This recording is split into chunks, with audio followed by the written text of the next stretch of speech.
तो आप सबको द्वारका के बारे में जानकारी है, लेकिन फिर भी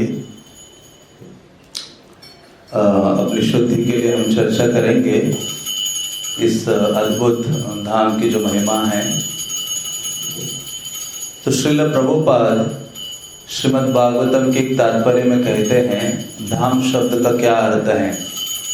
श्रीमद् भागवतम के 34 स्कंद के एक तात्पर्य में लिखते हैं कि जहाँ परम भगवान स्वयं निवास करते हैं उस स्थान को धाम कहा जाता है। भगवान का अपना स्वयं का जो निज ग्रह है, तो जो भगवान का धाम होता है वो इस भौतिक जगत का भाग नहीं है। जब हम किसी धाम में जाते हैं तो सबसे पहले हमें ये जानना चाहिए कि वो जो स्थल है, वो जो भूमि है, वो इस भौतिक जगत का अंग नहीं है, इस भौतिक जगत का भाग नहीं है। भगवान स्वयं अपने साथ अपना जो परव्योम है, आध्यात्मिक जगत है, वहां से ही अपने स्थान को अपने साथ लेकर आ जाते हैं। श्रील प्रभुपाद कहते हैं धाम शब्द का दूसरा अर्थ ये भी है कि जहां भगवान का नाम, रूप, गुण, लीला, इन चारों चीजों का जहां अधिक मात्रा में चर्चा होता है या श्रवण कीर्तन होता है, इन चारों चीजों का, वो स्थान भी क्या बन जाता है? धाम बन जाता है। और एक स्थान कहते हैं कि तुम्हारा हृदय सदा गोविंद विश्राम, भगवान के भक्त का जो हृदय है जहां सदैव गोविंद निवास करते हैं। तो भगवान के भक्त का जो हृदय भी है वो धाम से क्या है? अभिन्न है, धाम के समान ही है या साक्षात धाम है। तो ऐसा जो भगवान का जो धाम है, दिव्य धाम, भगवान बारंबार उस धाम की ओर हमें आमंत्रित करते हैं, उस धाम आने के लिए हमें प्रेरित करते हैं, इनवाइट करते हैं। इसलिए तो संक्षिप्त रूप में भगवत गीता में भगवान कहते हैं न तद भासयते सूर्यो न शशांको न पावकः, कि मेरा ऐसा जो परम धाम है जहां सूर्य और चंद्रमा की आवश्यकता नहीं है, वो दिव्य स्थल है। तो एक व्यक्ति को बारंबार ऐसा जो भगवान का लीला स्थल है, उस स्थान में जाने का इच्छा सदैव व्यक्त करते रहना चाहिए, इच्छा जागृत करना चाहिए कि मुझे ऐसे भगवान के धाम की ओर जाना है। क्योंकि वास्तव में देखा जाए भगवान का जो धाम है वही हमारा नित्य निवास का स्थान है। हम तो इस भौतिक जगत में पराये स्थान में आए हैं। ये जो जगत है, जिस जगत में हम निवास करते हैं, वो हमारा शाश्वत स्थान नहीं है। कुछ दिनों के लिए, कुछ सालों के लिए हम यहाँ आते हैं और वास्तव में इसी जगत को ही सर्वे सर्वा मानते हैं और इसी स्थान में ही शाश्वत रूप से निवास करने का प्रयास करते हैं। तो ऐसा जो भगवान का दिव्य धाम है जिसकी चर्चा अलग अलग शास्त्रों में हमें प्राप्त होती है, अलग अलग जो पुराण है, विशेष रूप से ये जो द्वारका है उसका वर्णन पद्म पुराण है, स्कंद पुराण आदि है। ऐसे अनेक पुराणों में द्वारका की जो दिव्य महिमा है उसका वर्णन किया गया है। तो इसलिए किसी भी धार्मिक स्थान में जाते हैं या किसी भी धाम में जाते हैं तो व्यक्ति को 3 चीजें जाननी परम आवश्यक है। एक तो धाम, दूसरा है धामी और तीसरा है धामवासी। मैं हमेशा जब भी जाता हूं तो भक्तों को बोलता हूं कि किसी भी धाम में जाते हो तो इन 3 चीजों के बारे में सर्च करने का प्रयास करो, इन 3 चीजों के बारे में जानने का प्रयास करो। सबसे पहले जिस धाम में जाते हैं उस धाम की महिमा को जानना चाहिए। जाने से पूर्व ही उसकी महिमा आदि को व्यक्ति को पढ़ना चाहिए, सुनना चाहिए, सुनने का प्रयास करना चाहिए। तो धाम के बारे में जानना चाहिए और धाम के जो आराध्य देव है उनको कहा जाता है धामी। देह और उसके अंदर बैठा हुआ कौन है? गीता में कहते हैं देही। जो हम देह एक बॉडी है, उसके अंदर एक आत्मा है देही। उसी प्रकार से भगवान का ये जो दिव्य धाम है उसमें जो प्रमुख आराध्य विग्रह है जिनको धामी कहा जाता है, उसके बारे में भी व्यक्ति को जानना चाहिए। और तीसरा क्या चीज है? धामवासी जो इस धाम में रह रहे हैं उनको अपने बाह्य दृष्टि से देखने का प्रयास नहीं करना चाहिए। क्योंकि ऐसे धाम के जो निवासी है वो दिव्य हैं, भगवान के अपने लोग हैं, जिनको देवी देवता गण भी सदैव लालायित रहते हैं ऐसे दिव्य धाम में जन्म लेने के लिए, यहाँ की गलियों में विचरण करने के लिए। जैसे चैतन्य भागवत में वृंदावन दास ठाकुर लिखते हैं जगन्नाथपुरी के बारे में, जहां वो कहते हैं गर्दो व्योपी चतुर्भुजा, कि यहाँ का जो गधा भी है वो क्या है? चतुर्भुज है, भगवान का अपना पार्षद है। तो उसी प्रकार से कभी भी हम किसी धाम में जाते हैं तो सबसे पहले हमारे अंदर जो विनम्रता की भावना है उसको लेके चले। और दूसरा क्या है? सहनशीलता। हर स्थिति में हमें विनम्रता का भाव प्रदर्शित करना चाहिए धामवासियों के प्रति। और दूसरा है सहनशीलता का भाव। क्योंकि हमारी जो वृत्ति है सदैव भोग करने की भावना है। हम ऐसे ऐसे शहरों में रहते हैं, ऐसे वातावरण में रहते हैं जहां रजोगुण का सर्वाधिक प्राधान्य है। और रजोगुण का सबसे पहला लक्षण क्या है? भोग करने की भावना, एंजॉयमेंट करने की भावना। तो जब हम उस स्थान से आते हैं उसी भावना को लेकर आते हैं, धाम में भी जाएंगे या जिस जिस स्थान में जाएंगे, हम अपना जो भोग करने का भाव है उसको त्यागते नहीं हैं, वो हमेशा बना रहता है। इसलिए तो ऐसे धाम में व्यक्ति प्रवेश नहीं कर सकता, ऐसे धाम में केवल ऊपर ही मंडरा सकता है। इसलिए प्रभुपाद को पूछा था कि वृंदावन को क्यों ऐसा रखा है भगवान ने, जहां बाहरी रूप से कोई व्यक्ति जाएगा तो उसको बहुत गंदगी नजर आती है, सुअर, नाले, वृंदावन में ये सब चीजें नजर आती हैं। तो प्रभुपाद ने कहा 2 प्रकार के लोगों को ऐसे धाम से दूर रखने के लिए भगवान ने ऐसी योजना की है। एक क्या है? जो भोगी है, उनको लगेगा यहाँ क्या है, सारा गंद मचा हुआ है, यहाँ क्या मैं भोग करूंगा, क्या एंजॉयमेंट करूंगा, वहां उसको प्रवेश ही नहीं मिलता। मैं भी वो वृंदावन या किसी धाम में जाता है, ऊपर ही उसकी भौतिक चेतना को लेकर भ्रमण करता है। और दूसरा जो नास्तिक प्रवृत्ति के हैं, ऐसे लोगों को भी भगवान दूर रखना चाहते हैं। तो उसी प्रकार से ये जो भगवान का दिव्य धाम है ये साधारण नहीं है। इसलिए किसी भी आध्यात्मिक स्थान में जाते हैं तो जानना चाहिए सबसे नीच अधम पतित व्यक्ति कोई इस संसार में है तो मैं हूं।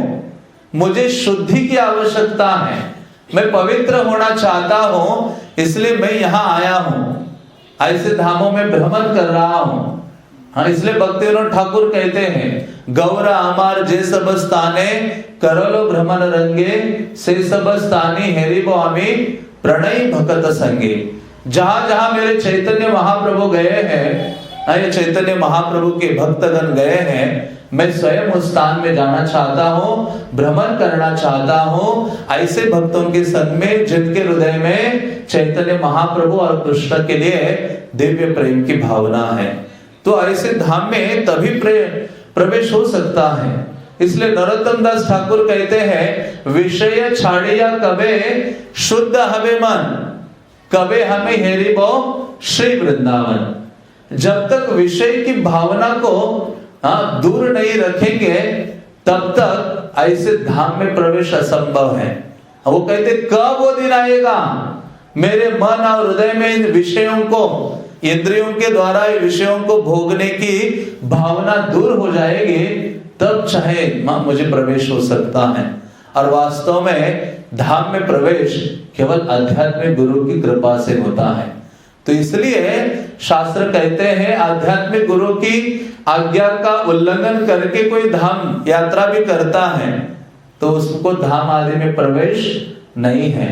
इसलिए आध्यात्मिक गुरु की जब कृपा होती है तो उस व्यक्ति को धाम के जो रहस्य है कितने ही कठोर क्यों ना हो, वो भी उसके हृदय में क्या हो जाते हैं, प्रकाशित हो जाते हैं। तो इसलिए जब धाम में जाना है तो भक्तों के संग में जाना चाहिए, अन्यथा धाम की यात्रा का वर्णन श्रीमद् भागवतम कहता है गोखराहा, कि ऐसा व्यक्ति की जो यात्रा है वो वास्तव में एक गाय या गधे के समान है। या फिर ऐसा व्यक्ति अलग अलग नदियों में तीर्थों में स्नान करता है तो उसका स्थान एक कौवे के स्नान के समान है। कौवा कितना भी स्नान कर ले लेकिन उसका कालापन जाता नहीं है। तो हमारी स्थिति भी वैसी ही हो सकती है यदि हम जो वास्तविक भावना है धाम की हम उसको भूल जाते हैं। तो कहने का तात्पर्य है कि जो धाम है वो साधारण नहीं है, धाम के जो निवासी है वो कदापि साधारण नहीं है। यहाँ के सर्वसाधारण लोग, चाहे वो भिखारी हो, चाहे गरीब लोग हो या रिक्शा वाला हो, कोई भी हो, हमारे पास थोड़ा धन क्या नहीं आता सिटी में रहकर, तो हमारी भावना क्या हो जाती है, बदल जाती है। भगवान सबसे अधिक अपने भक्तों से प्रेम करते हैं। कितना ही योगी तपस्वी धनी मनी भगवान उसकी ओर देखते नहीं हैं। जो धाम में पड़े हुए हैं, ऐसे धाम में निरंतर रहते हैं, यहाँ के धूल आदि का स्पर्श हो रहा है, कोई साधारण नहीं है। देवतागण आके उनके चरणों का अभिषेक करते हैं, पाद प्रक्षालन करते हैं, उनको पूजनीय स्वीकारते हैं। तो इसलिए एटीट्यूड, ये जो मनोवृत्ति है हमेशा धारण करनी चाहिए किसी भी धार्मिक स्थान में हम जाते हैं। इसलिए तो चार दिशाओं में चारों ये प्रमुख धाम बनाए गए हैं। मेनली शंकराचार्य ने इसको स्थापित किया है या बढ़ावा दिया है या प्रचार में लाया है। चार दिशाओं में जो चार धाम हैं, क्योंकि बहुत सारे धाम हैं, बद्रीनाथ है, द्वारका है, जगन्नाथपुरी है, रामेश्वरम है। तो ये चार धाम शंकराचार्य ने वास्तव में उनको प्रसारित किया था, क्योंकि चार दिशाओं में जो जनमानस निवास करता है वो ऐसे स्थानों में जाएगा और वहां जाकर शुद्ध हो जाएगा। तो धाम में जाने का मतलब क्या है, किसी भी तीर्थ या धाम में जाने का अर्थ है वहां जाकर किसी साधु को ढूंढना। क्या ढूंढना, साधु को ढूंढना, और साधु के द्वारा कृष्ण की कथा को सुनना। यही है धाम जाने का असली लाभ। बाकी लाभ कुछ और नहीं है। चाहे वहां जाकर दर्शन ना भी मिले तो कोई दर्शन करने से भी उतना लाभ नहीं है, सारे नदियों में तीर्थों में भी स्नान करने से उतना लाभ नहीं है जितना लाभ है वहां जाकर किसी साधु को ढूंढे और उस स्थान में जाकर भगवान की चर्चा को क्या करें, अपने कर्ण रंध्रों के द्वारा श्रवण करें। उससे बढ़कर कार्य नहीं है। सारे शास्त्र यही कहते हैं। भागवतम के कई आप स्कंद पढ़ो, कई स्थानों में वर्णन हमें प्राप्त होता है। पुराण भी वही कहते हैं, इसलिए तो बोला है साधु संग साधु संग। तो ऐसे चार स्थानों में चार धाम हैं जहां जाकर भक्तगण कहते हैं चार प्रमुख कार्य करने से अब वहां के जो आराध्य देव है उनको आप प्रसन्न करते हो, उनकी कृपा का आप लाभ प्राप्त करते हो। जब आप बद्रीनाथ जाते हो तो वहां आपको तपस्या करनी चाहिए। तपस्या की भावना रखते हुए वहां कुछ ना कुछ तपस्या करें। और जब द्वारका आते हो तो यहाँ क्या करना चाहिए, भगवान को कुछ ऐश्वर्य अर्पित करना चाहिए, क्योंकि यहाँ भगवान सज धजते हैं। वो उनको बड़े बड़े आभूषण आदि अर्पित करने चाहिए। और रामेश्वरम में जाते हैं तो व्यक्ति को क्या करना चाहिए, वहां जाकर स्नान करना चाहिए। अधिक से अधिक स्नान करने से वहां 22 कुंड है या कुएं है तो भगवान की जो धाम की कृपा है व्यक्ति प्राप्त करता है। और जगन्नाथपुरी जाकर क्या करना चाहिए, कंठ तक भोजन करना चाहिए। यहाँ तक क्यों कहा, ये कंठी माला क्यों है, क्योंकि कंठ के नीचे अनाप शनाप दुनिया भर का जो कचरा है वो नहीं जाना चाहिए, गंद। कुछ लोगों ने तो अपना मुंह डस्टबिन बना लिया है। जो आए आ जाओ। डस्टबिन में आप देखते हो क्या डालना है नहीं डालना है, सब कुछ डालते हो कि नहीं डालते हो। उसी प्रकार से आजकल के जो लोग हैं उन्होंने अपने मुख को डस्टबिन बना दिया है, जो मर्जी आ जाए जहां से आ जाए सब डालते रहो। अरे आपका जीवन शुद्ध होने के लिए बना है। ये कंठ भगवान का नाम और ये शरीर शुद्ध करने के लिए आपको दिया गया है। लेकिन ऑलरेडी इतना पापमय ये शरीर है। पापी व्यक्ति कौन है? शास्त्र कहते हैं जिसके पास ये मनुष्य का शरीर है वो पापी है। जिसके पास शरीर है, बॉडी है, वो व्यक्ति पापी है। तो ऐसे शुद्धि के लिए ये सारे सदाचार दिए गए हैं। क्या खाना चाहिए, क्या नहीं खाना चाहिए, क्या सुनना चाहिए, क्या नहीं सुनना चाहिए, क्या बोलना चाहिए, क्या नहीं बोलना चाहिए, ये सारी चीजें शास्त्र से हमें दी गई है। तो इसीलिए ये जो जगन्नाथपुरी है वो और ये द्वारका का बड़ा संबंध है। मैं वैसे ही सोच रहा था आज कि ये द्वारका धाम से कई धामों का बड़ा गहरा संबंध है। इस धाम से कई धामों की जो कथाएं हैं वो कनेक्टेड है। कई धामों का मानो प्राकट्य हो गया है। जगन्नाथ जी का धाम या जगन्नाथ का प्राकट्य स्थान क्या है? द्वारका ही है। इवन महाराष्ट्र में जो भगवान विठ्ठल है उसके पीछे भी कौन है? द्वारकाधीश है। तो ऐसे कई स्थान हैं जहां जिसका संबंध, लीलाओं का संबंध इस द्वारका धाम से है और जो बहुत ही अद्भुत है। तो ऐसे जगन्नाथपुरी कोई जाता है तो शास्त्र कहते हैं उसको आकंठ पुरिया, आकंठ कंठ भरकर उसको भोजन करना चाहिए। जगन्नाथ की वो कृपा प्राप्त करता है। तो ऐसे ये जो धाम है चारों जो हमें कृपा प्रदान करने के लिए दिए गए हैं और इसलिए शास्त्र हमें प्रेरित करते हैं कि निकलो बाहर जाओ। इसलिए महाभारत में बहुत गृहस्थ धर्म के नियम बताए गए हैं। उसमें से ये गृहस्थ का कर्तव्य बोला गया है कि साल में कम से कम 2 बार अपने परिवार को लेके घर से बाहर निकलो।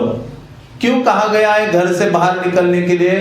क्योंकि एक जो गृहस्थ व्यक्ति है उसकी जो बुद्धि है अपने घर में बहुत लगी होती है। घर के छोटे छोटे बर्तनों में छोटे छोटे कई मतलब जो निकृष्ट चीजें हैं उन चीजों में बहुत आसक्ति उसकी जन्म लेती है। जैसे स्त्रियां होती हैं, उनको घर का एक छोटा सा कटोरा भी कहाँ इधर उधर चला जाए तो उनको पता रहता है। मानो उसके घर का कटोरा पड़ोसी के घर में गया, वो वहां गई गलती से तो पता चलेगा ये मेरा कटोरा है छोटा। तो मतलब इतना गहरा अटैचमेंट है ये गृहस्थ व्यक्ति का। इसलिए शास्त्र कहते बाहर निकल, अन्यथा तुम्हें जबरदस्ती मृत्यु के समय क्या किया जाएगा? बाहर निकाला जाएगा। शास्त्र कहते साल में 2 बार बाहर जाना चाहिए परिवार के साथ, तीर्थ धाम आदि की यात्रा करनी चाहिए। क्यों? क्योंकि उसके हृदय में थोड़ी सी डिटैचमेंट, जो वैराग्य का भाव है अपने स्थान, अपने घर, अपने सब चीजों से क्या होता है? जन्म लेता है। और जब उन चीजों से सब छोड़ के बाहर आ जाता है, भक्तों के संग में धाम आदि में जाता है, तो उसका मन और आकर्षण क्या होता है? धाम के लिए, भगवान के लिए, भक्तों के लिए, सेवा के लिए, श्रवण के लिए, शास्त्र अध्ययन के लिए, ये नाम हरि नाम लेने के लिए क्या होता है? जन्म लेता है। थोड़ा श्रद्धा बढ़ता है। इसलिए कहा गया है कि बाहर निकलते रहना चाहिए। तो ऐसा जो धाम है जो बहुत ही महत्वपूर्ण है। जो धाम और तीर्थ अलग अलग हैं। तीर्थों में जाकर आपके पाप खत्म हो सकते हैं, लेकिन पाप करने की प्रवृत्ति खत्म नहीं होगी। लेकिन जो धाम है वो पाप करने की प्रवृत्ति भी खत्म हो जाती है और भगवान कृष्ण के प्रति हमारे हृदय में जो दिव्य आकर्षण है वो जागृत कर देता है। बल्कि ये धाम भगवान ने क्यों बनाए हैं? क्यों बनाए धाम? बताइए, कौन बताएगा? सीधा बैठ जाइए, नींद आ रही है कई लोगों को, मुझे लग रहा है। पूरे दिन आप थके हैं, लेकिन 2 दिन से हमने कुछ भी श्रवण नहीं किया है। तो थोड़ा सा आपको तपस्या करना होगा। तो बताइए क्यों भगवान ने धाम बनाए हैं? क्यों ये धाम इस जगत में प्रदान किया हमारे लिए। हाँ, पहला कारण है कि भगवान की दया का ये विस्तार है। कृष्ण हमसे कितने प्रेम करते हैं उसका एक लक्षण है कि उन्होंने अपना धाम हमें प्रदान किया है। ये उनकी करुणा का विस्तार है। और दूसरा क्या है, शास्त्र कहते हैं कि जो बद्ध जीव है उनको अपनी ओर आकृष्ट करने के लिए भगवान ने धाम प्रदान किए हैं कि यहाँ बद्ध जीव आएंगे, हाँ, धाम में अलग अलग स्थानों में भ्रमण करेंगे, दर्शन करेंगे, कृष्ण कथा आदि सुनेंगे, प्रसाद ग्रहण करेंगे, तीर्थों में स्नान आदि करेंगे। तो इससे क्या होगा, धीरे धीरे उनके हृदय में श्रद्धा की बढ़ोतरी होगी और वो कृष्ण के प्रति आकृष्ट हो जाएंगे। और तीसरी चीज क्या है कि हमें ये याद आ जाता है कि भगवान का धाम ही मेरा असली घर है। जैसे कोई दुर्घटना होती है, एक्सीडेंट हो जाता है तो व्यक्ति भूल जाता है ना, अपने आप याददाश्त खो जाती है। हाँ, तो वो अपने आप को भी नहीं पहचानता कि मैं हूं कौन, अपने पत्नी बच्चे किसी को नहीं पहचानता। हाँ, वैसे ही हमारे साथ है, हम अपने आप को पहचान नहीं रहे हैं, हम कौन हैं। तो प्रभुपाद हमेशा जोर देते थे कि आप ये शरीर नहीं हो, आप अमेरिकन नहीं हो, भारतीय नहीं हो, हिंदू नहीं हो, मुस्लिम नहीं हो, आप कौन हो, एक आत्मा हो, भगवान के सेवक हो, वो असली हमारी पहचान है।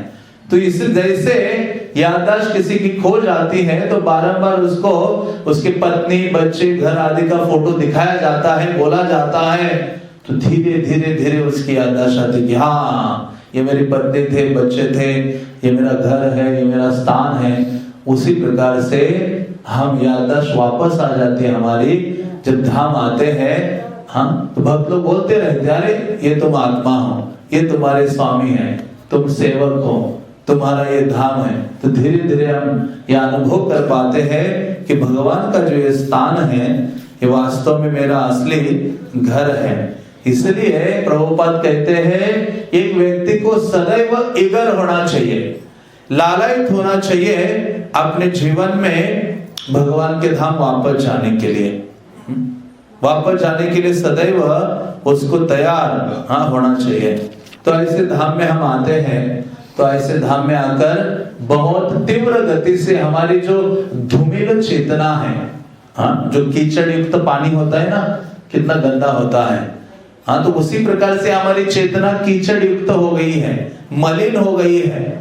वो धाम आने से शुद्ध हो जाती है, हाँ, तीव्र गति से। तो इसलिए ऐसे धाम में आना चाहिए, लेकिन उसके लिए हमें जानना चाहिए कि जाके वहां क्या करें। हाँ, मानो भगवान हमारे सामने प्रकट भी हो जाए तो हम क्या करेंगे उस भगवान का, हाँ, उतना बुद्धि तो होना चाहिए।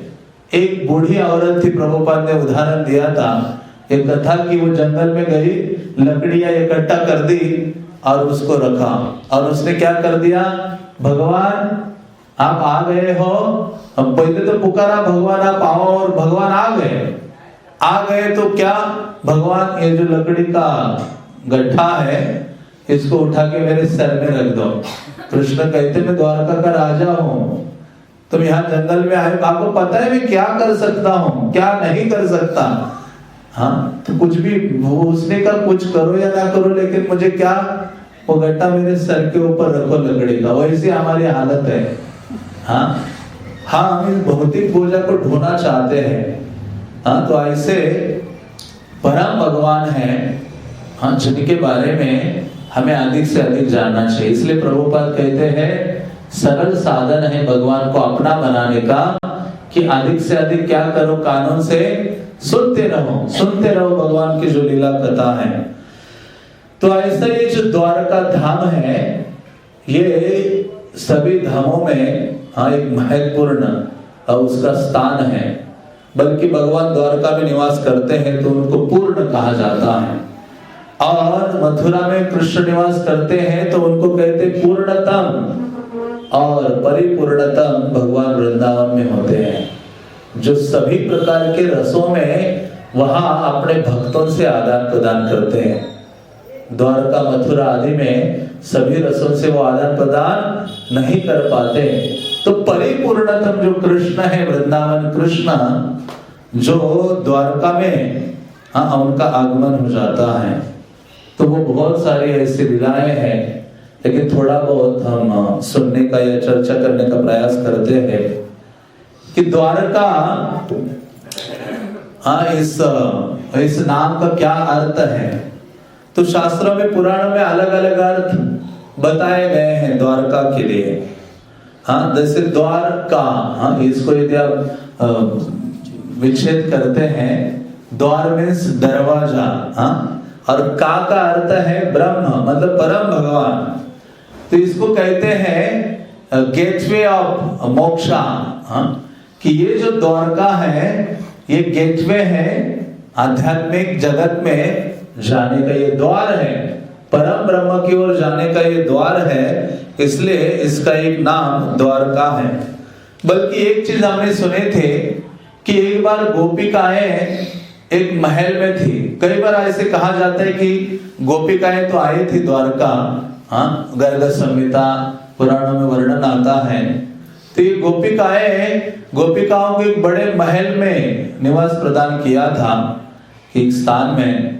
तो जब ये गोपिकाएं सुबह उठी तो वो तो ब्रज में निवास करती हैं, उनको क्या इतने बड़े बड़े महल आदि पता, और महलों को बड़े बड़े बहुत सारे दरवाजे आदि होती हैं।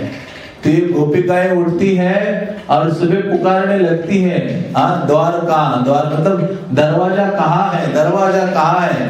उनको दरवाजा ही नहीं मिल रहा था बाहर जाने का या अंदर आने का।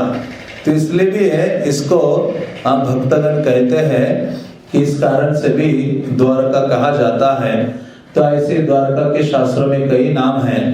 एक नाम है द्वारकामती, द्वारकावती, द्वारकापुरी, मोक्षपुरी, और एक हरिवंश पुराण में एक नाम आता है जिसको कहते हैं वारी दुर्ग। वारी मीन्स जल।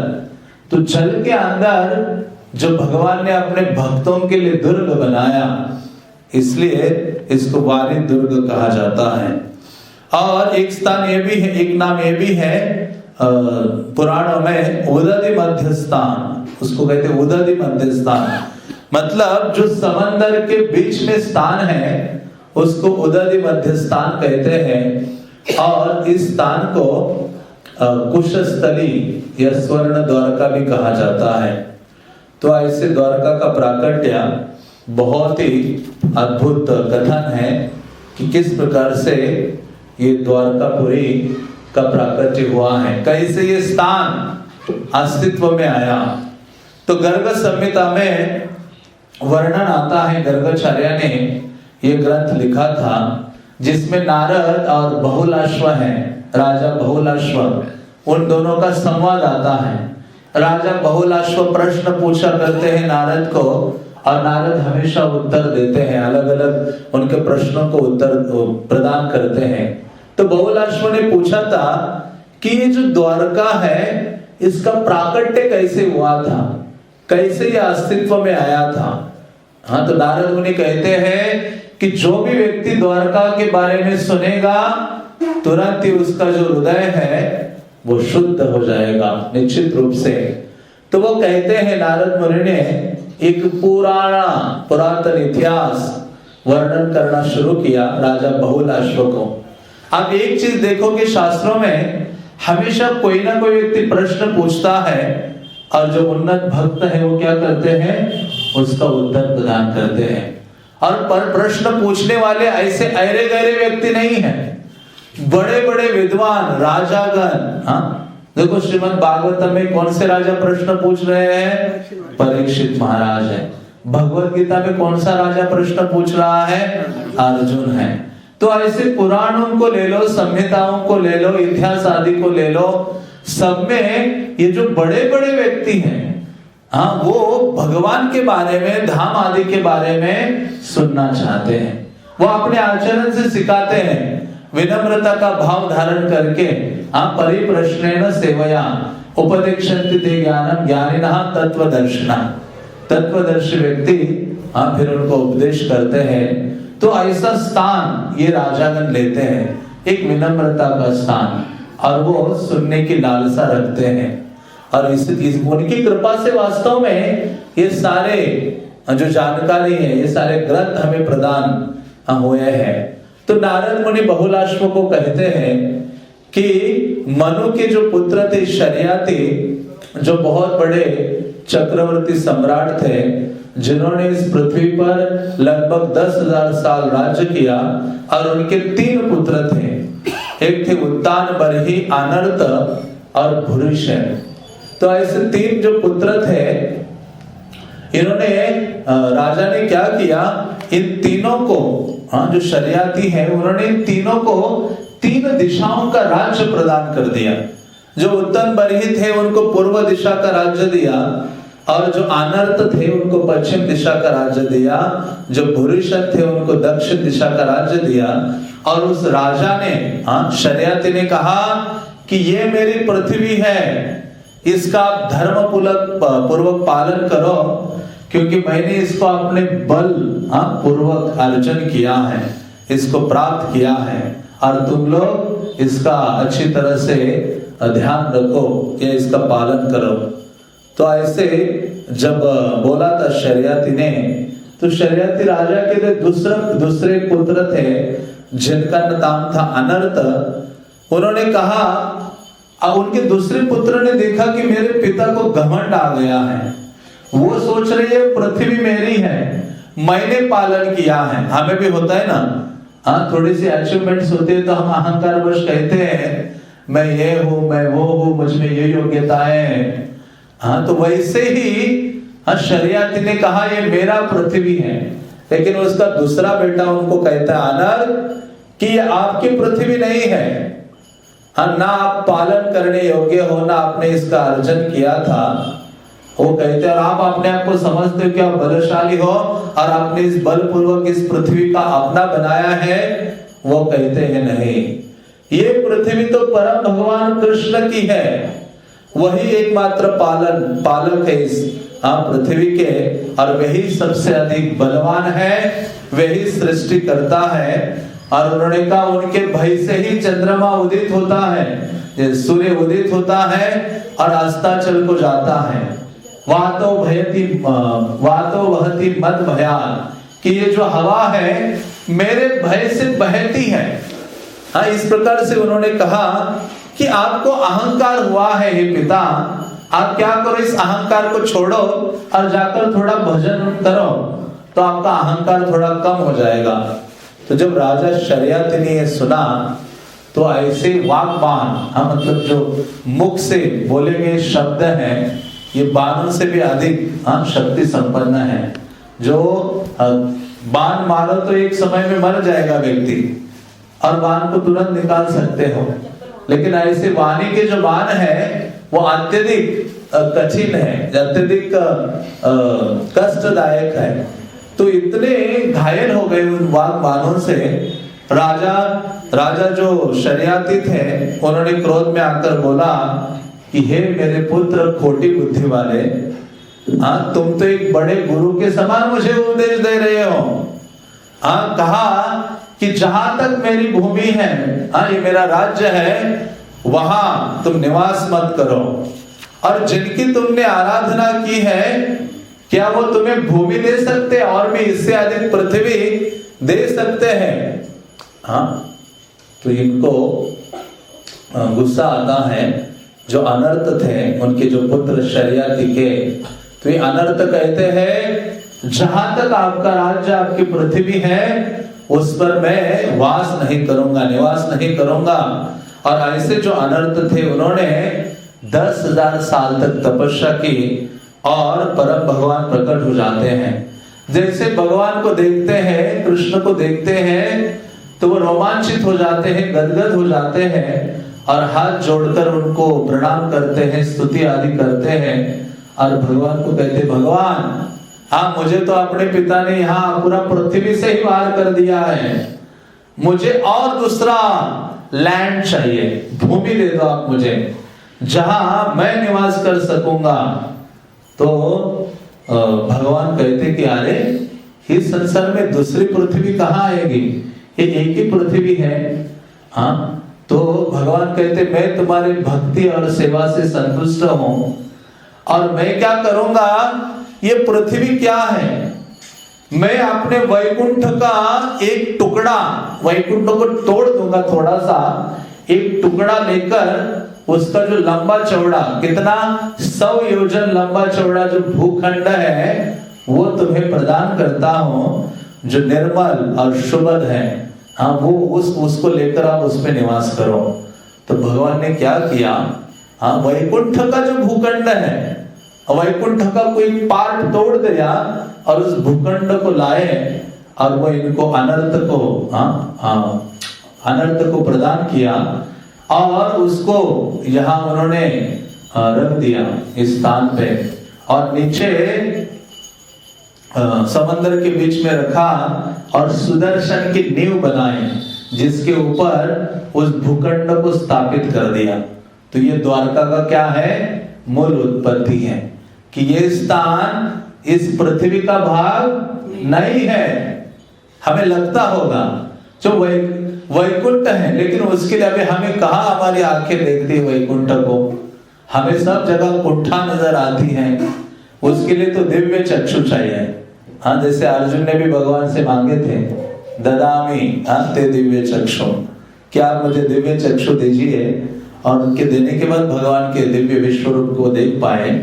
और हमारे लिए कौन से चक्षु चाहिए, प्रेमांजन चुरित भक्ति विलोचनेन संता सदैव हृदयेषु विलोकयन्ति यम श्याम सुंदरम अचिंत्य गुण स्वरूपम गोविंदमादि पुरुषम तमहं भजामि। एक जो भक्त होता है वो सदैव अपने हृदय में श्याम सुंदर कृष्ण का दर्शन करता है, देखता है, और उसकी योग्यता क्या है, आंखों में प्रेम का अंजन। हमारे आंखों में काम का अंजन है, जहां भी हम देखते हैं काम मीन्स भोग करने की भावना दिखाई देती है। हर वस्तु हमें भोग नजर आता है, प्रेम नजर नहीं आता। तो इसलिए वो जो स्थान, ये जो स्थान है, ये धाम, ये स्थान साधारण नहीं है, ये वैकुंठ का ही एक क्या है, टुकड़ा है, जिसको लाके भगवान स्थापित करते हैं। और जो राजा अनर्थ थे उन्होंने 1 लाख साल तक इस पर राज्य किया और वैकुंठ का वातावरण उन्होंने अनुभव किया। और जब तब से इस स्थान का नाम अनर्थ देश हुआ और तभी से फिर ये द्वारका बनी। और इस स्थान का नाम, दूसरा नाम है कुशस्थली। क्या नाम है, जोर से बोलिए, कुशस्थली। तो शास्त्र कहते हैं त्रिविक्रमो विजयते त्रैविख्यात विक्रमः यः कुशदमयित्वेमां चक्रे विप्रकुशस्थले। तो यहाँ कुश नामक जो एक असुर था उसका दमन किया था। तो वर्णन आता है कि राजा जो अनर्थ थे, जिनके लिए भगवान ने ये स्थान लाया, उनके पुत्र हुए जिनका नाम था रैवत। सत्ययुगा में उन्होंने, राजा रैवत ने दुर्वाग्रास को, या कुशाग्रास है, उस पे बहुत सारे यज्ञ किए थे, जिसके कारण इस स्थान को, हरे कृष्ण, इस स्थान को कुशस्थली कहा गया। तो ये कुशस्थली तब से नाम पड़ा था, लेकिन उनके बाद, रैवत के बाद एक आसुर हुआ, आसुर व्यक्ति कुश नाम का, जिसने इस स्थान को टेक ओवर किया, अपने अंदर ले लिया। और तब से इस स्थान का जो चार्म है, मतलब जो सौंदर्य है आदि सब कुछ नष्ट हो जाता है और केवल नाम बना रहा, बस कुशस्थली। तो ऐसे ये कुशस्थली का जो अद्भुत सौंदर्य था, राजा अनर्थ से लेकर रैवत आदि से वो खत्म हो गया था। तो भगवान को प्रार्थना करते हैं दुर्वासा मुनि कि भगवान आप आ जाओ और ये जो आसुर है इसको नष्ट कर दो और फिर से इस स्थान को आप सौंदर्यमय या अद्भुत बनाओ। तो उनके आदेश पर या उनकी भगवान उनके निवेदन से, दुर्वासा मुनि के निवेदन से भगवान आते हैं त्रिविक्रम हरि, और वो क्या करते हैं, उस असुर को मारते हैं और इसको वापस स्थापित करते हैं। कुछ कुछ पुराणों में द्वारका को तपसिद्धि क्षेत्र कहा गया है। क्षेत्र का अर्थ होता है कि जहां भगवान अपनी बहुत लीलाएं करते, स्पोर्टिव पास टाइम्स, कई सारे लीलाएं करते हैं। तो एक वर्णन आता है कि एक बार दुर्वासा मुनि आए थे यहाँ, और उन्होंने इस इच्छा से आए थे, मोक्ष प्राप्त करना है मुझे। कौन सी इच्छा? मोक्ष प्राप्ति की इच्छा। जैसे आए और उन्होंने देखा गोमती है सामने। गोमती का बहुत पुराणों में बहुत अद्भुत वर्णन आता है। गोमती की जो महिमा है, उसके स्नान आदि का महिमा है, तो ये सब जानते थे। दुर्वासा मुनि आए गोमती में स्नान करने के लिए। उन्होंने अपने कपड़े उतार दिए, कपड़े ऊपर उतार दिए कोने में, और गए अंदर स्नान करने के लिए। और स्नान करने के लिए गए ने मतलब जा ही रहे थे पानी के पास, तो आसुर लोग आते हैं और उनको मारते पीटते हैं। दुर्वासा मुनि को मारने लगते, पीटने लगते हैं और बोलते हैं कि वापस आएगा ना गोमती में स्नान करने के लिए, मार डालूंगा तुम्हें यहाँ। अभी दुर्वासा मुनि वैसे कितने पावरफुल है, लेकिन वो कहते हैं क्योंकि उनका ये व्रत भी था कि मैं तब तक अन्न या जल आदि ग्रहण नहीं करूंगा जब तक गोमती में स्नान नहीं करूंगा। और उन्होंने सोचा कि अभी उन्होंने जो व्रत रखा है, तपस्या की है, शाप देना तो उनके बाएं हाथ का खेल है। बाएं नहीं, कौन सा हाथ? बाएं या दाएं, क्या बोलते हैं? बाएं हाथ का खेल है। हाँ, जहां देखो दुर्वासा और शाप, ये दोनों साथ साथ चीजें हैं। हाँ, कल हम आ रहे थे, ऐसे बात कर रहे थे हरिश्चंद्र प्रभु और मैं, और कहते कि पहले समय में कुछ भी हो जाए तुरंत शाप देते थे, हम डर जाता था ये शाप देंगे। आज के समय में किसी को कुछ करो और बोलो मैं आपको ब्लॉक कर दूंगा, व्हाट्सएप पे ब्लॉक करूंगा, फेसबुक पे ब्लॉक करूंगा, लोग डर जाते, प्लीज ब्लॉक मत करो मुझे, मानो शाप के समान है। हाँ, आजकल ऐसी स्थिति है। तो जब उन्होंने कहा मैं शाप दूंगा तो सारी तपस्याएं मेरी नष्ट हो सकती हैं, तो वो क्या किए, तब वो सुतल लोग जाते हैं। सुतल में कौन निवास करता है? बलि महाराज निवास करते हैं, जिनके भक्ति के बल पर भगवान वहां उनके द्वार पर खड़े हैं। क्या बनकर खड़े हैं? चौकीदार, गेट कीपर। हाँ, चौकीदार बन के खड़े हैं। हम एक बार एक पुराण में पढ़ रहा था कि जहां ऐसा वर्णन आया था कि जब भगवान नीचे चले गए ना सुतल लोक में, बलि महाराज को दंडित किया था, और वहां क्योंकि बलि महाराज का जो महल था उसमें कई दरवाजे थे, 4 अलग अलग स्थानों से। तो ये भगवान बलि महाराज का ये पता नहीं था कि कब कौन से दरवाजे से बाहर निकलेंगे, और गेट कीपर को बिल्कुल सावधान होना होता है कि स्वामी बाहर आए तो वो तैयार होना चाहिए वहां। तो ये भगवान, ऐसे कहा जाता है कि भगवान पूरा ऐसे घूमते रहते थे, चारों दौड़ते रहते थे, इस गेट से बलि बाहर आएगा, उस गेट से आएगा। हाँ, तो ये जो लक्ष्मी ने देखा मेरे पति की हालत क्या हो गई है, हाँ, इतनी दशा दयनीय हो गई है उनकी, हाँ, कि उनको केवल पूरा देखा कि उनके जो स्वामी प्रभु नारायण है, हाँ, वो 4 हाथों से दौड़ रहे हैं और पूरे पसीने पसीने हो रहे हैं, सारा श्रृंगार इधर खराब हो रहा है, और ये लक्ष्मी को देखा नहीं गया। लक्ष्मी देवी बहुत दुखी हो गई। लक्ष्मी जाती है, हाँ, बलि महाराज के पास जाती है। बलि तो जानते थे आदर सम्मान आतिथ्य कैसे करना चाहिए, तो बलि ने तो उनकी आराधना करनी चाहिए लक्ष्मी की, लेकिन कहते मेरी आराधना नहीं करो, मैं ही तुम्हारे आराधना करने आई हूँ, मैं एक याचना करने आए हो बलि आपके पास। और क्या याचना करने आए हो कि ये ठीक है अभी मेरे पति आपके गार्ड बने हैं, लेकिन एक कृपा करो मेरे ऊपर कि किसी एक दरवाजे से बाहर आना, बस फिक्स कर दो, या आप किसी भी दरवाजे से मत आना, मुझे मेरे पति का कष्ट देखा नहीं जाता।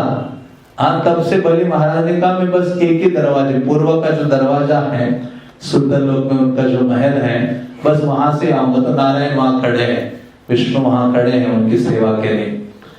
तो इस प्रकार से दुर्वासा मुनि को पता था कि अभी भगवान नीचे हैं सुतल लोक में, तो वो गए उनके पास और वहां जाकर उनको कहते हैं कि आप क्या करो, आप चलिए मेरे साथ चलिए।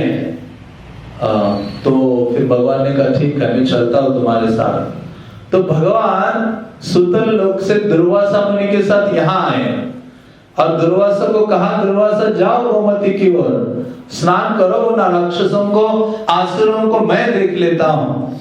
तो दुर्वासा मुनि जैसे स्नान करने के लिए गए तो वहां जो आसुर था, पहले उन्होंने दुर्मुख नामक एक जो आसुर था उसका भगवान वध करते हैं और फिर उसके उपरांत जो कुश नामक जो डीमन है आसुर था उसको अपने सुदर्शन के द्वारा मारते हैं।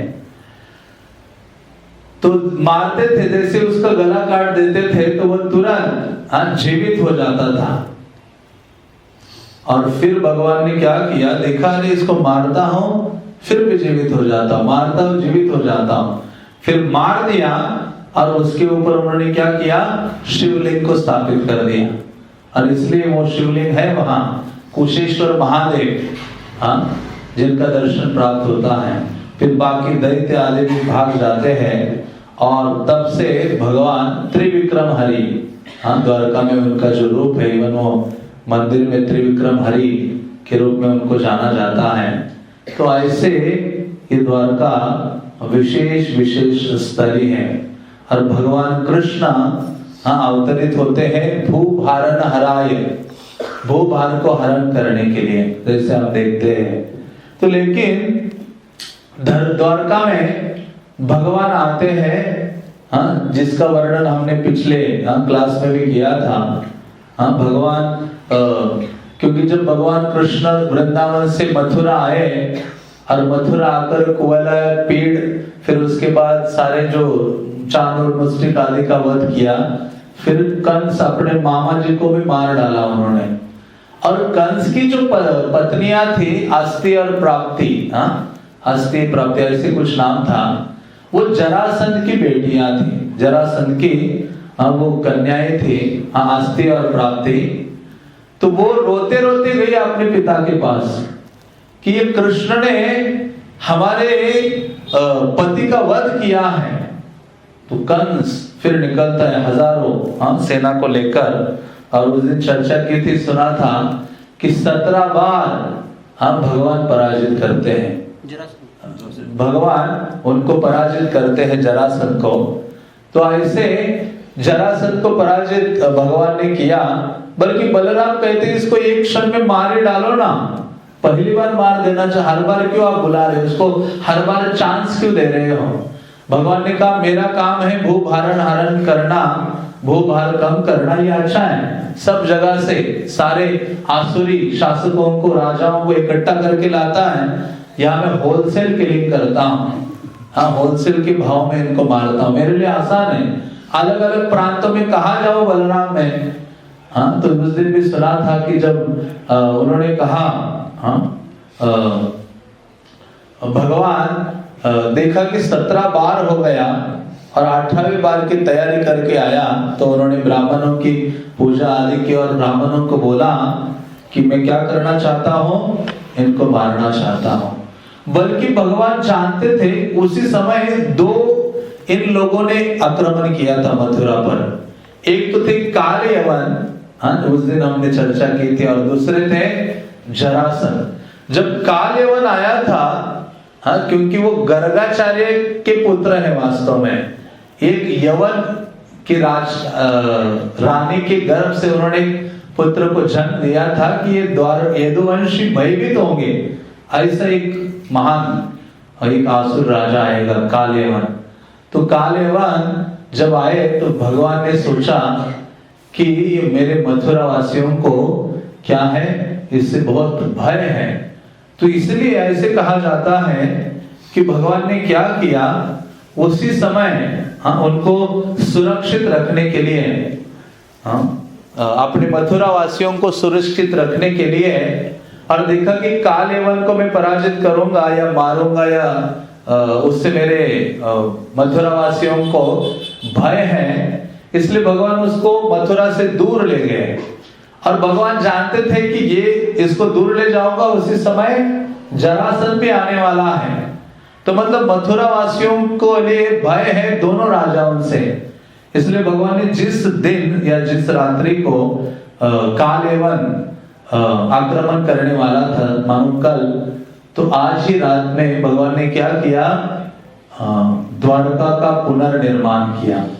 भगवान ने ये जो सुवर्ण द्वारका है उसका निर्माण किया, बल्कि भगवान ने गरुड़ को भेजा था, गरुड़ को भेजा कि जाओ उस स्थान जरा देख कर आ जाओ, मैं मेरे भक्तों की सुरक्षा चाहता हूं, उनको वहां दूर निवास करवाना चाहता हूं, ऐसे दुर्ग में जहां कोई भी इजीली प्रवेश ना कर सके।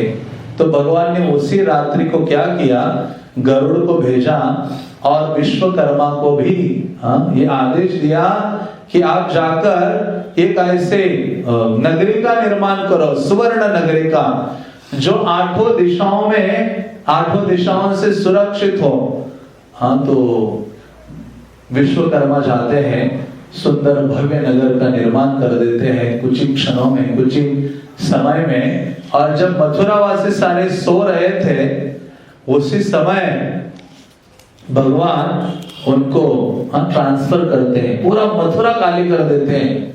रात्रि में मथुरावासी सोए थे मथुरा में, और सब सुबह जब उठे तो देखा कि अरे हम गगनचुंबी बड़े बड़े महलों में, बाहर निकले तो कहते ये कौन सा स्थान है। तब उनको पता चला कि भगवान ने हमारे लिए क्या किया है, बनाया है। और फिर भगवान काल्यवन को वहां मारा मुचुकुंद के द्वारा, और फिर जरासंध आया तो भगवान दौड़ने लगे। पहले इधर बनाया, तब वहां से दौड़ के इस तरफ आए। जब जरासंध उनका पीछा कर रहा था तो भागते रहे ये दोनों, कृष्ण और बलराम, और प्रवर्षण नामक जो पर्वत है उसके ऊपर चढ़े, बहुत ऊंचा पर्वत। और फिर सब जगह इन्होंने आग लगा दी, ये किया वो किया। भगवान ने वहां चम मारे उस पर्वत से, और दौड़ते दौड़ते यहाँ आ गए द्वारका। भगवान आ जाते हैं। तब इसलिए ये जो स्थान द्वारका भगवान ने पुनः उसका निर्माण किया, क्योंकि ये वही स्थान है जो उन्होंने वैकुंठ का भाग काटकर अपने जो भक्त हैं अनर्थ, उनको उन्होंने प्रदान किया था।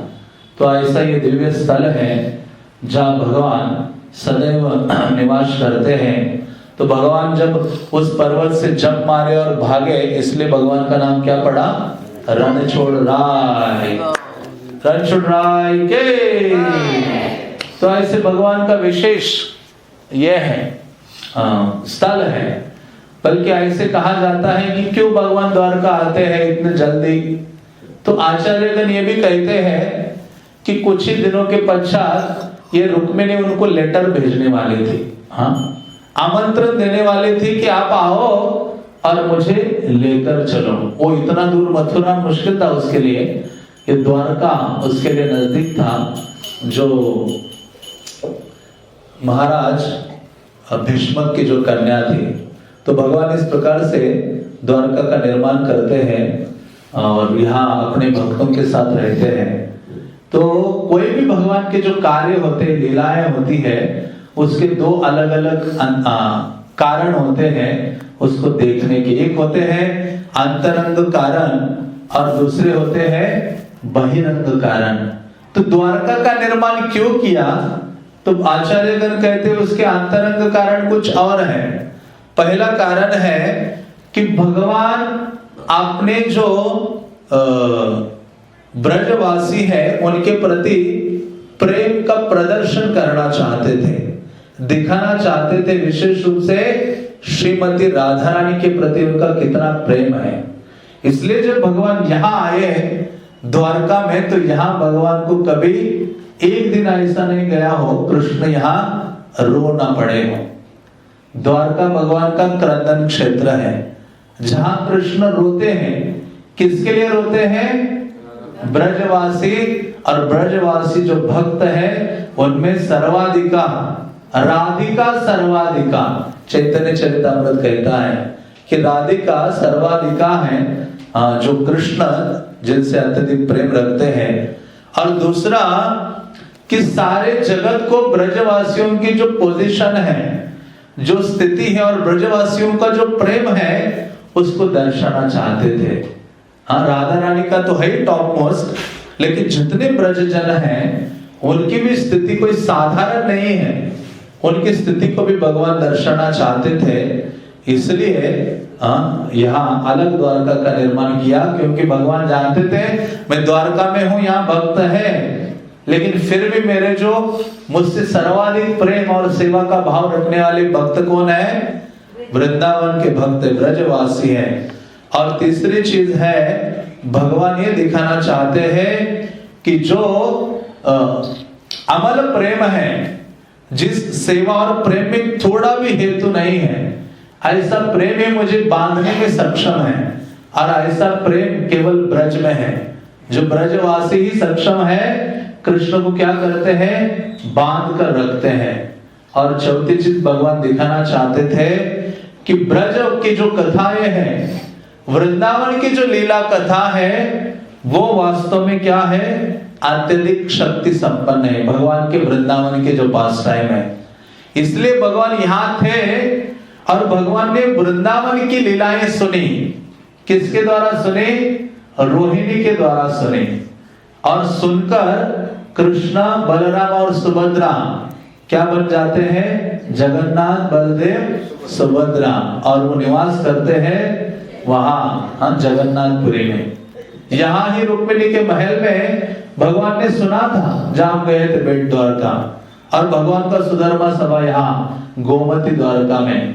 भगवान यहाँ से दौड़ पड़े कि वहां रोहिणी कथा कर रही है, क्योंकि भगवान कहते यत्र गायन्ति मद भक्ता तत्र तिष्ठामि नारद, कि हे नारद, जहां मेरे भक्त मेरी लीला कथा करते हैं, मैं सब जगह छोड़कर वहां आकर बैठ जाता हूँ जहां कृष्ण कथा होती है।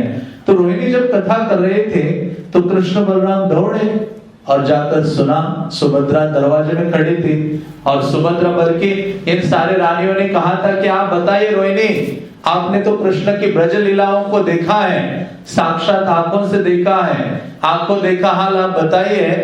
तो रोहिणी ने कहा मैं आपको सुनाऊंगी, बड़ा हॉल होना चाहिए और दरवाजे में कोई खड़े हो जाओ।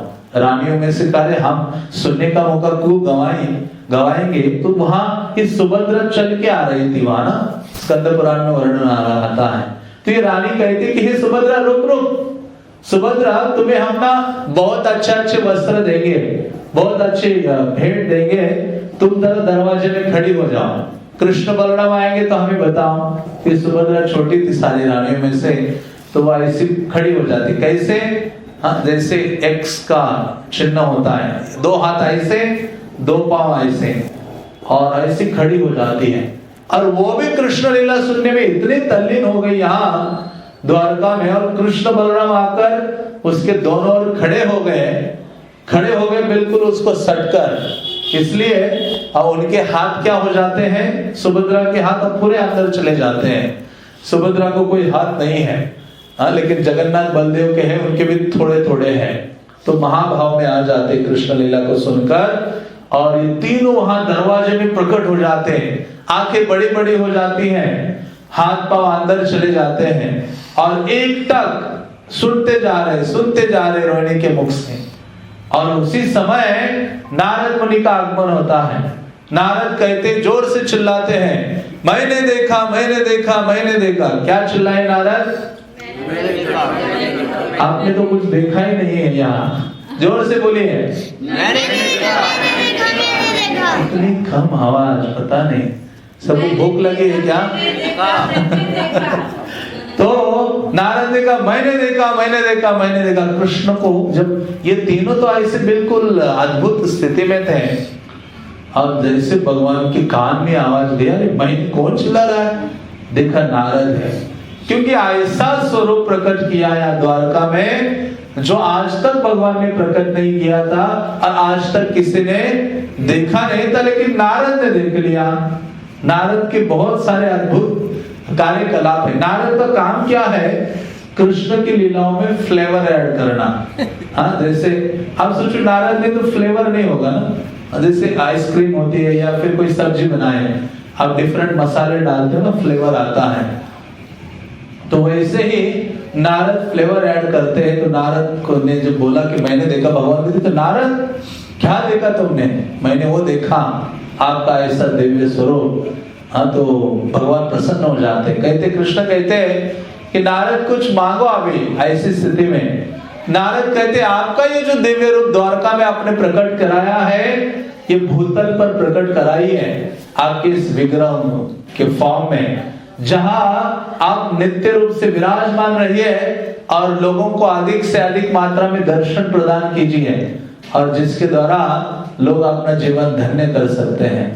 तो भगवान ने कहा, आगे चलकर मैं वहां नीलाचल में अपना ये दिव्य स्वरूप प्रकट कराऊंगा अपने एक विशेष भक्त के लिए।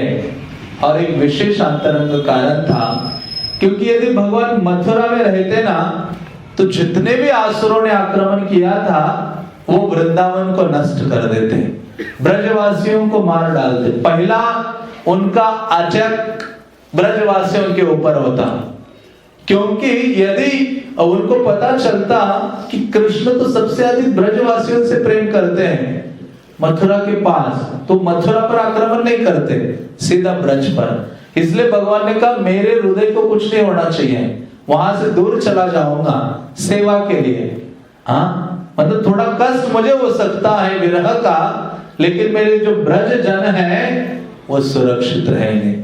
इसलिए भगवान अपने मथुरा वासियों को लाकर, यादवों को लाकर यहाँ उन्होंने स्थापित किया, लेकिन ब्रजवासियों को वहां उन्होंने रखा ताकि वो सुरक्षित रहे, इसलिए वो दूर रहे। तो ऐसा ये द्वारका है जो सप्तपुरियों में, सप्त जो पुरियां हैं उनमें से एक द्वारका, जो महाक्षेत्र कहा जाता है।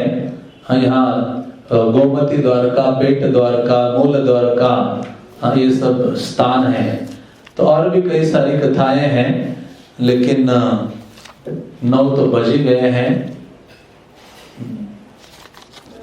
तो कल कर सकते हैं हम थोड़ी सी चर्चा कि और थोड़ी क्या उसकी महिमा है। विजिट आदि करते हैं हम द्वारका में। हरे कृष्णा कृष्णा कृष्णा हरे हरे, हरे राम राम राम हरे हरे। द्वारकाधाम के, रुक्मिणी द्वारकाधीश के, श्रील प्रभुपाद के, निताय निताय गौर प्रेमानंदे।